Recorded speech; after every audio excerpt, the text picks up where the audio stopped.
County Sheriff Scott Rigglesworth, and school safety is of the utmost importance. I asked for this video to be produced to better prepare our community in case of an active violence incident. Above all, you have to act. A, attempt to get as much distance as you can between yourself and the aggressor. C, communicate the threat to 911 and other faculty, students, and staff. And if you can, provide a description and location of where the active violence is happening. And above all else, T, take action. We hope and pray that nothing extreme ever happens here, but hope is not a plan of action. Everyone needs to continually prepare for a potential active violence incident and have a plan for what to do even before one happens. Everybody, we're on the east side, and we're going to have all the rescue task force come through the east doors right here. The best opportunity to save lives is to stop one before it starts. If you see something, say something. We are all looking for people to be heroes, those that speak up for what is right. Have you be that hero. Tell a teacher, counselor, school resource officer, or school administrator. If the threat is imminent, call 911. If you hear threats, talks of weapons, or a planned attack, you can submit a confidential tip to OK to Say. OK to Say allows anyone to report criminal activities directed at Michigan students, teachers, and faculty.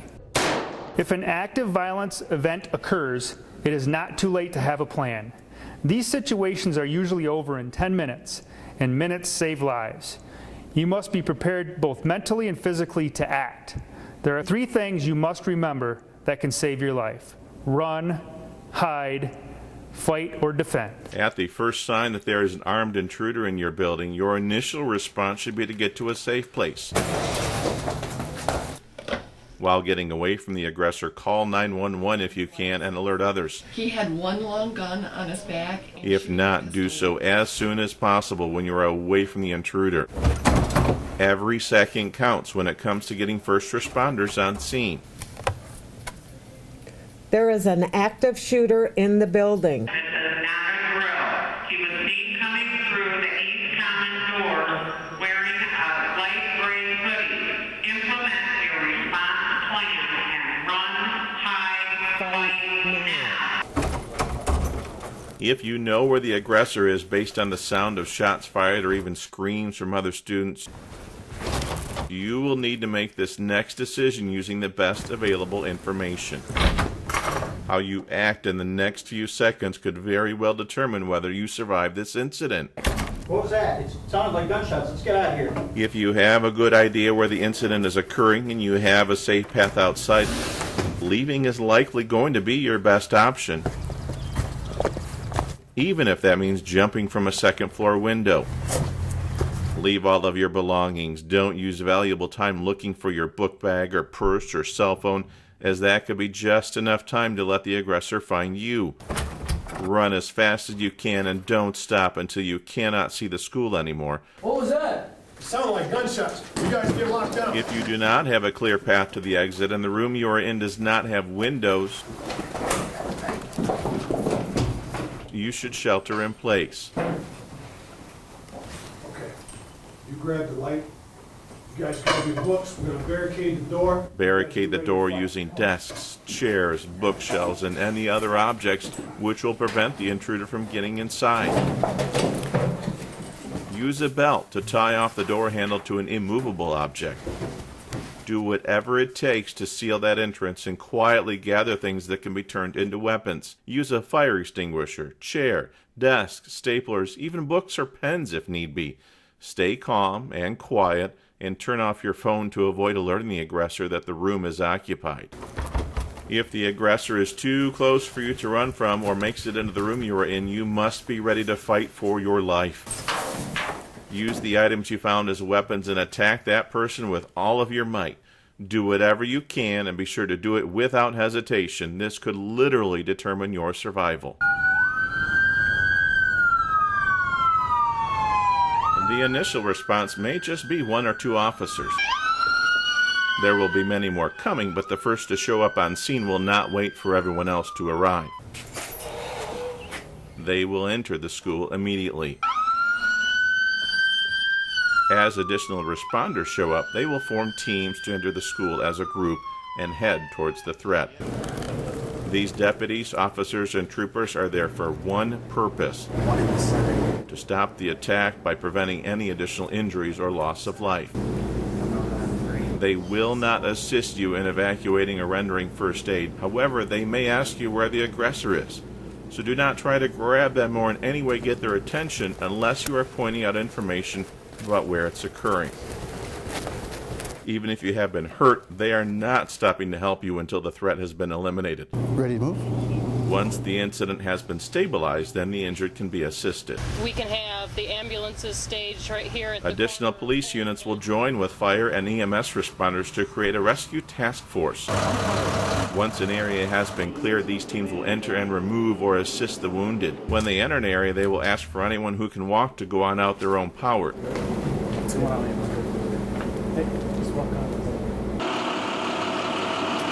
If you can do so, make your way outside with your hands up and not holding anything in your hands. Leave your phone on the ground or in your pocket. Go and have a seat on the bench up there, okay? First responders from throughout the area will be requested to come to the school. Any injured will be taken to the hospital, while those who are not hurt will be taken by bus to the school's reunification center, where parents can pick them up when notified by the school. Students will not be released from the school itself. Please do not call or text your child during the event, as noise from the phone could alert the aggressor about the location of additional potential victims. The school office is also not in a position to answer the phone during the incident, so do not call them. It is important to make sure your contact information is current with the school before an incident starts, so always update your emergency information if your contact methods change. Do not dial 911, the sheriff's office, or your local police agency for additional information. All resources are being utilized in the response, and calling will only tie up potential life-saving activities. Okay, we're going to put a bandage on you. Avoid posting rumors or believing information from non-verified sources. Do not resend any information just because it looks real. Follow your school's pages along with local law enforcement and emergency management agencies and use them as your only official source of updates. Sharing information that turns out to be false could worsen the situation. You will not be allowed access to the school during or even after the incident, so do not attempt getting to the scene. The entire area will be blocked off and you will not be able to get into the building. How do I know if my child's safe?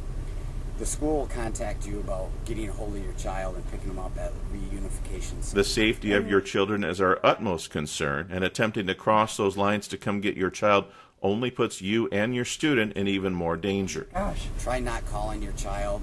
They'll get a hold of you, okay? Okay. Stay home and await updates from the police and the school. Our reunification center. Your school has a plan in place to get your student back to you safely. Await their updates on the location of the reunification center. Be prepared to bring formal identification, as students will not be released to anyone who does not have ID, nor will they be released to a person that is not on the emergency contact list. It may not be a fast process, but reuniting you with your child will be safe and orderly. My hope is this video gets people thinking about having a plan. People that have a plan increase their chances of surviving an active violence incident. I am Holt Public Schools Superintendent Dr. David Hornak. We take school safety seriously here. In coordination with the Ingham County Sheriff's Office, we recorded a school safety video in an effort to update our safety protocols. Moving forward, we hope our faculty and staff, as well as our students, understand the techniques to use to remain safe, to run when possible, to shelter in place if necessary, and at last resort, defend yourself. Thank you for watching this video. Have a plan if this was ever to happen in your community. What will you do? And above all else, act. A special thank you to the Holt Public Schools and Alexandra Illich for preparing this video.